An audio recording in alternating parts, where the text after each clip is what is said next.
ഒട്ടനവധി അഴിമതി ആരോപണങ്ങളാണ് അവരുടെ അധികാരത്തിൽ വന്നതിന് ശേഷം ഇവിടെ നടന്നിട്ടുള്ളത്. പട്ടികജാതി വിഭാഗങ്ങളിൽപ്പെട്ടിട്ടുള്ള സഹോദരിമാരുടെ, വിധവകളായിട്ടുള്ള സഹോദരിമാരുടെ മക്കൾക്കുള്ള വിവാഹ ധനസഹായം അത് ഉന്നത കുലജാതരായ ചില ആൾക്കാരുടെ അക്കൗണ്ടിലേക്ക് വന്നിരിക്കുകയാണ്. ശുചീകരണ പ്രവർത്തനം നടത്തിയെന്നുള്ളതിൻ്റെ പേരിൽ ലക്ഷക്കണക്കിന് രൂപ എഴുതിയെടുത്തുള്ളതാണ് ആദ്യമായിട്ടുള്ള വിവാദം. രണ്ടാമത് പട്ടികജാതി ഫണ്ട് തട്ടിപ്പാണ്. പിന്നെ വീട്ടുകാരൻ തട്ടിപ്പ് അതിൻ്റെ പേരിൽ ഉണ്ടായിട്ടുണ്ട്. മാലിന്യ സംസ്കരണ രംഗത്തുള്ള തട്ടിപ്പ്, ഗ്രൂപ്പ് ലോണിൽ തട്ടിപ്പ് നടത്തിയതായിട്ടുള്ള സംഭവമുണ്ട്. ഇത് മാത്രവുമല്ല, പിൻവാതിൽ നിയമനങ്ങൾ. ഈ ഭരണസമിതി ഇന്ന് ജനങ്ങൾക്ക് ഏറ്റവും അധികം ബുദ്ധിമുട്ടുണ്ടാക്കുന്ന ഒരു ഭരണസമിതിയായി മാറിയിരിക്കുകയാണ്. നമസ്കാരം.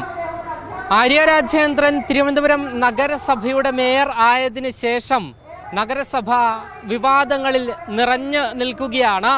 ഈ അടുത്തിടെ ലാപ്ടോപ്പ് വിതരണത്തിലടക്കമുള്ള അഴിമതി ആരോപണങ്ങളെല്ലാം തന്നെ പുറത്തു വന്നിരുന്നു. എന്തായാലും ഈ ഒരു വിഷയവുമായി ബന്ധപ്പെട്ട്, അതായത് ആര്യ രാജേന്ദ്രൻ നഗരസഭാ മേയർ ആയതിനു ശേഷം നടന്ന അഴിമതി ആരോപണങ്ങളെക്കുറിച്ച് എണ്ണി പറയുകയാണ് BJP കൗൺസിലറായ ശ്രീ തിരുമല അനിൽ. ശ്രീമതി ആര്യ രാജേന്ദ്രൻ അധികാരത്തിൽ വരുമ്പോൾ CPM എന്ന് പറയുന്ന പ്രസ്ഥാനം ഒരു ചെറുപ്പക്കാരിയെ ജനങ്ങളുടെ ഇടയിൽ പരിചയപ്പെടുത്തിക്കൊണ്ട് ഈ ചെറുപ്പക്കാരി വലിയ വിപ്ലവകരമായ മാറ്റങ്ങൾ തിരുവനന്തപുരത്തും പ്രത്യേകിച്ച് കേരളത്തിന് തന്നെ മാതൃകയാകുമെന്ന് പറഞ്ഞ് CPM കൊണ്ടുവന്ന ഒരു മേയർ അവരുടെ സമ്മേളനങ്ങളിൽ പോലും വിമർശനം ഉയർത്തുന്ന ഒരു സാഹചര്യമുണ്ടായി. ഒട്ടനവധി അഴിമതി ആരോപണങ്ങളാണ് അവരുടെ അധികാരത്തിൽ വന്നതിന് ശേഷം ഇവിടെ നടന്നിട്ടുള്ളത്. ആദ്യമായിട്ട് കോവിഡ് കാലഘട്ടത്തിൽ നടന്നിട്ടുള്ള ആറ്റുകാൽ പൊങ്കാലയുടെ ഇതാണ്.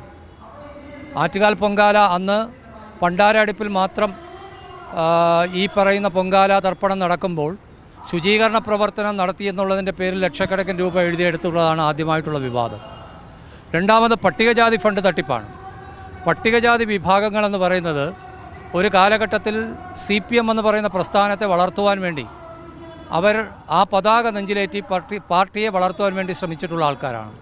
പട്ടികജാതി വിഭാഗങ്ങളിൽപ്പെട്ടിട്ടുള്ള സഹോദരിമാരുടെ, വിധവകളായിട്ടുള്ള സഹോദരിമാരുടെ മക്കൾക്കുള്ള വിവാഹ ധനസഹായം അത് ഉന്നത കുലജാതരായ ചില ആൾക്കാരുടെ അക്കൗണ്ടിലേക്ക് വന്നിരിക്കുകയാണ്.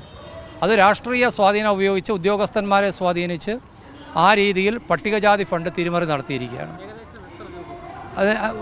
അത് പദ്ധതി തുക കൃത്യമായി നമുക്ക് അത് കിട്ടുന്നില്ല. എന്നാലും ഞാൻ പറയുന്നത് അതിനെ സംബന്ധിച്ച് ഇതുവരെ വെളിപ്പെടുത്തിയിട്ടില്ല. കേസിൻ്റെ കാര്യങ്ങൾ നടക്കുന്നതേ ഉള്ളൂ. അതുകൊണ്ട് വെളിപ്പെടുത്തിയിട്ടില്ല. അതുകൊണ്ട് നമുക്ക് തുക കൃത്യമായി പറയാൻ സാധിക്കില്ല. എന്തായാലും അതിനെ സംബന്ധിച്ചുള്ള ആരോപണമുണ്ട്. മറ്റൊന്ന് വീട്ടുകാരൻ തട്ടിപ്പാണ്. വീട്ടുകാരൻ തട്ടിപ്പ് നിങ്ങൾക്കറിയാം. 56 ദിവസം നീണ്ടുനിന്ന BJPയുടെ സമരത്തിൻ്റെ ഭാഗമായിട്ട് നേമം സോണൽ ഓഫീസ് സൂപ്രണ്ട് ശാന്തി എന്ന് പറയുന്ന സൂപ്രണ്ടിനെ അറസ്റ്റ് ചെയ്യുന്ന നടപടി വരെ എടുത്തിട്ടുണ്ട്. ഏകദേശം 28 ലക്ഷം രൂപയാണ് അതിൽ അവരുടെ ഭാഗത്ത് നിന്ന് മാത്രം അഴിമതി കാണിച്ചിട്ടുള്ളത്. അങ്ങനെ വീട്ടുകാരൻ തട്ടിപ്പ് അതിൻ്റെ പേരിൽ ഉണ്ടായിട്ടുണ്ട്. മാലിന്യ സംസ്കരണ രംഗത്തുള്ള തട്ടിപ്പ്, കിച്ചൺ ബിൻ വാങ്ങിയതിൽ ലക്ഷക്കണക്കിന് രൂപയുടെ തട്ടിപ്പ് കിച്ചൺ ബിൻ വാങ്ങിയതിലുണ്ട്. അതുപോലെ തന്നെ ഈ പറയുന്ന ഗ്രൂപ്പ് ലോണിൻ്റെ പേരിൽ ഉള്ള തട്ടിപ്പ്, ഈ വ്യക്തിഗത ആനുകൂല്യങ്ങൾക്ക് ഗ്രൂപ്പ് ലോൺ കൊടുക്കുന്നതുമായി ബന്ധപ്പെട്ട് അവർക്ക് വേണ്ടിയിട്ടുള്ള കാര്യങ്ങൾ ചെയ്യുന്നതിന് ഗ്രൂപ്പ് ലോണിൽ തട്ടിപ്പ് നടത്തിയതായിട്ടുള്ള സംഭവമുണ്ട്. നമുക്കറിയാം, ഈ അടുത്ത സമയത്തുണ്ടായിട്ടുള്ള വിവാദമാണ് ഈ കുട്ടികൾക്ക് ലാപ്ടോപ്പ് കൊടുക്കുന്നതുമായിട്ടുള്ള വിവാദം. ലാപ്ടോപ്പ് കൊടുക്കുന്നതിന് പകരം ഡെസ്ക്ടോപ്പ് കൊടുത്ത് അതിൽ വലിയ അഴിമതി കാണിച്ചതായിട്ട് അത് കണ്ടെത്തിയിരിക്കുന്നത് ശ്രീമാൻ പിണറായി വിജയൻ നേതൃത്വം കൊടുക്കുന്ന സർക്കാരാണ്.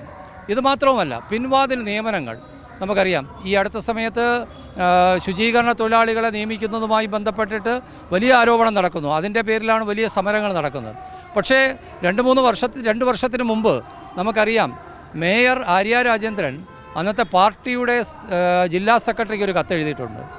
ഈ കത്ത് എന്ന് പറയുന്നത്, ഇവിടെ കുറച്ച് തൊഴിലവസരങ്ങളുണ്ട്, അതിന് പാർട്ടി ഒരു കത്ത് പാർട്ടി ഒരു ആൾക്കാരെ തരണമെന്ന് കാണിച്ചുകൊണ്ട് കത്ത് കൊടുത്തു. അത് വലിയ പ്രത്യാഘാതങ്ങൾ ഉണ്ടാക്കിയ ഒരു സമരമാണ്.